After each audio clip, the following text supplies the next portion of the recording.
Good morning, guys. Welcome to Station 3 Productions, and welcome to another episode of How to Raise Exotic Birds Successfully. So stick around, stay tuned, and we'll see what else we can get into. Alright, guys. Well, we'll do a real quick recap on everything that we've learned so far, for the beginner. And then here, we're going to start slowly start moving into the breeding phase of it. How to breed, every step that it's going to take to do that process.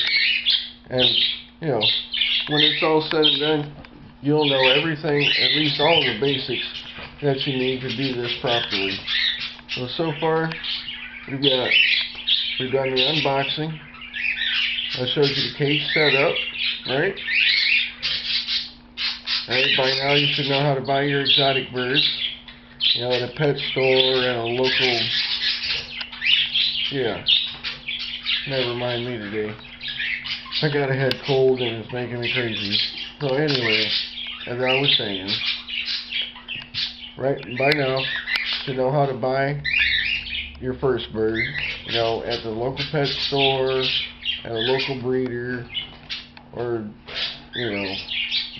buying one through the from a newspaper, or whatever. All the differences between, a pet bird and a breeder bird. Like I said before, a pet bird's going to be a good pet. A breeder bird's going to be a good breeder. There's no in between, really. So, and of course, if you guys are new to the channel, or new to this video series, just go over to my channel and check out the rest of them, so you get an idea of what I'm talking about. Let's see what else.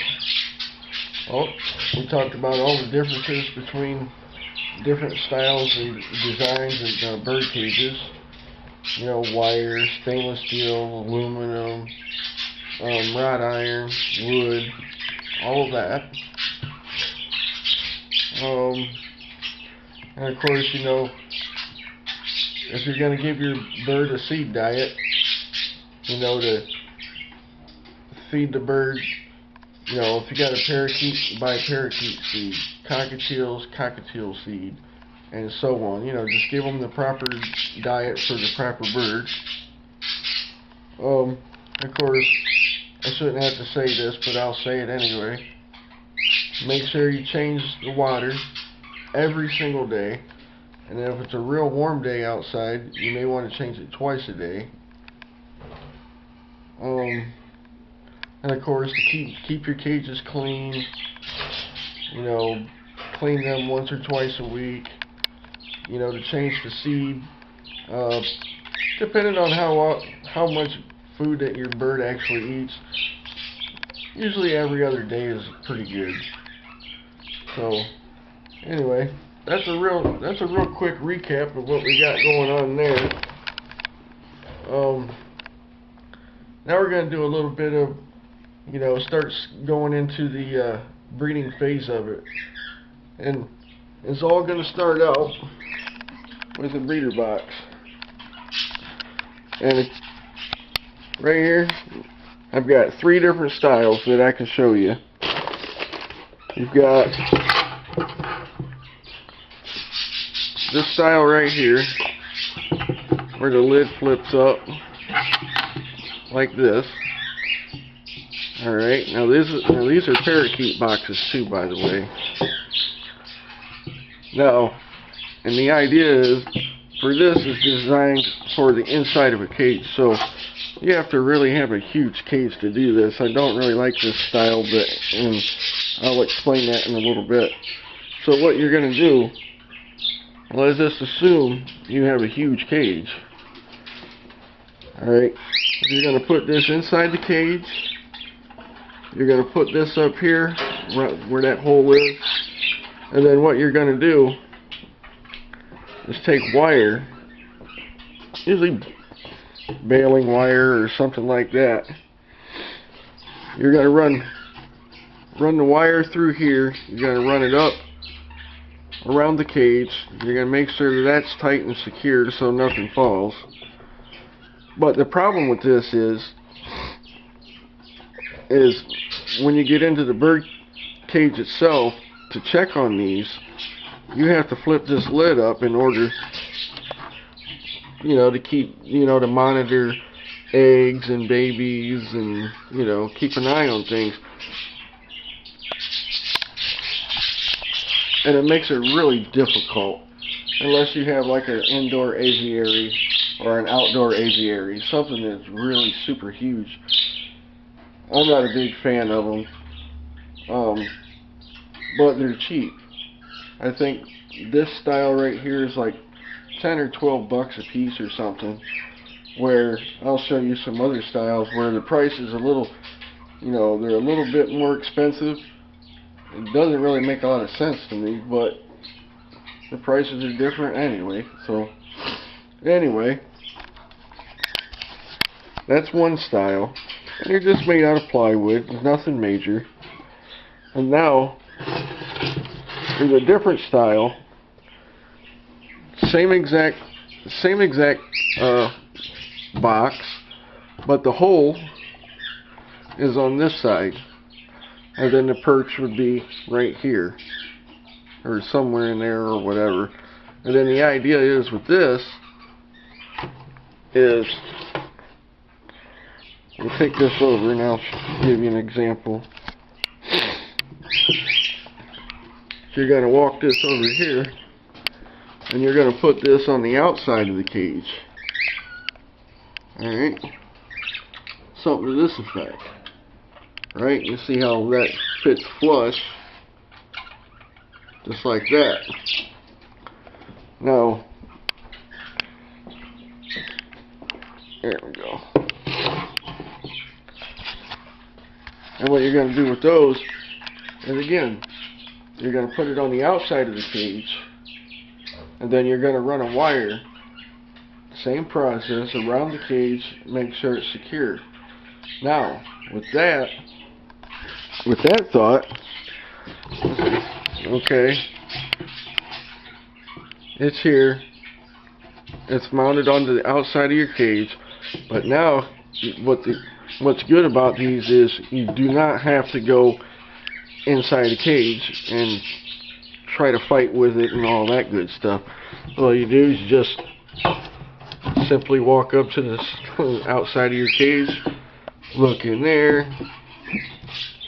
monitor the eggs or the babies or the mother or father, whatever's going on in there, and it makes it really, really simple. And what I'm going to do is I'm going to show you how to modify these. Is what I did is I bought these right here, just like I said earlier. These are a little cheaper like this, and there's like a $5 difference if you buy the ones that already have the hole cut on the outside. And I don't know why.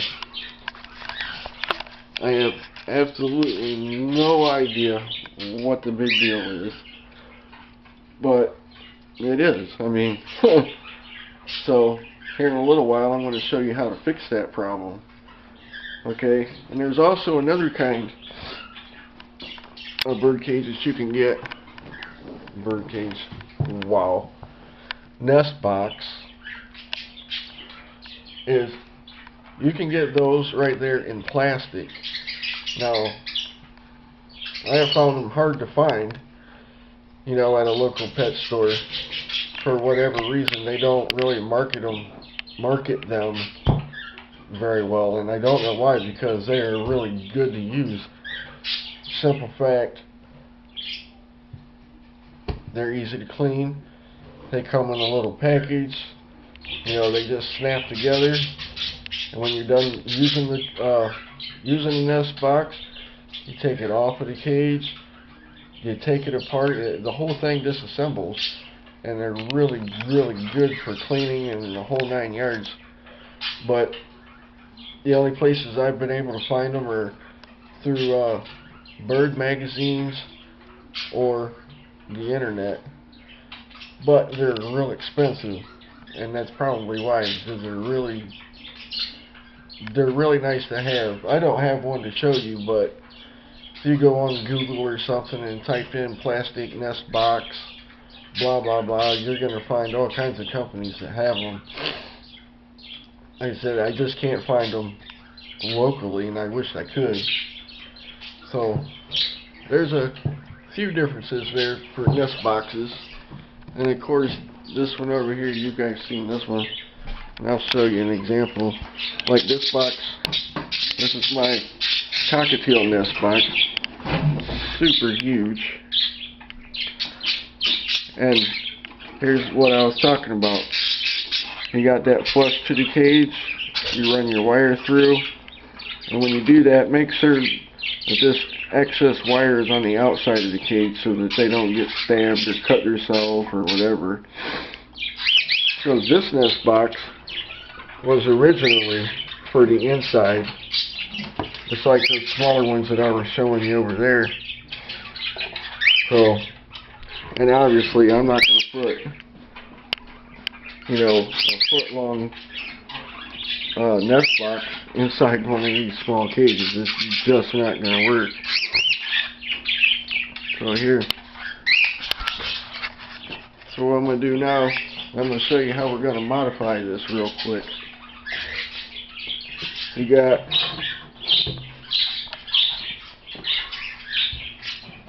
this nest box right here. You spin it around, right? Now for parakeets, it's 2 inch. You got to have a 2-inch hole in here. And then of course, for the cockatiel ones that I just showed you over there, it's got to be a 3-inch hole. So what we got, the trusty drill and a keyhole saw.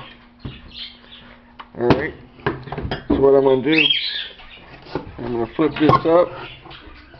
I'm going to mark this. I'm going to put a hole here. I'm going to drill a hole here, the same size as this dowel rod right here for the perch. Alright, and then what I'm going to do on the back side here is I'm going to cover this up. And I'll show you what I'm going to cover that up with, if I can find it. Where did my stuff go? Aha, here we go. This silver tape right here, this stuff is really durable, and it works very well. And no, your birds, it won't hurt your birds, because once this is all said and done, it'll be dark inside there. They'll never even mess with it, and they won't get out or anything. So let me fix one of these real quick, and I'll be right back, and I'll show you what I'm talking about. And there you have it. It was really simple, and it only took me a couple of minutes to do. Let's check it out. No big deal. You just run your hole saw through there. All I have to do now is drill a hole in there, set up the perch, and we're good to go. And that's pretty much it, You got this style here, the design for the inside of the cage, which doesn't work for me. All I did was cover up these holes back here with the tape. You can use, there's other things, you can cover this with anything. You can just, I've even taken small blocks of wood and some wood glue and glued it up, whatever you got to do, but you got to make sure it's covered, that's for sure. Spin around here, run the hole saw through, drill the hole, boom. And now it's ready to go for the outside of the cage. Just like so. And these are way easier to deal with than something like this. And then of course you have the plastic cages that we talked about. You know, like I said, you're probably going to look around and find them either on the internet or in bird magazines and stuff like that, because I mean, if you can get them at a local pet store, you're going to have more luck than me, because I have a hard time finding them. So anyway, well, there's the first, the first video for the breeding part of this series. So until the next time, guys, take care and stay safe.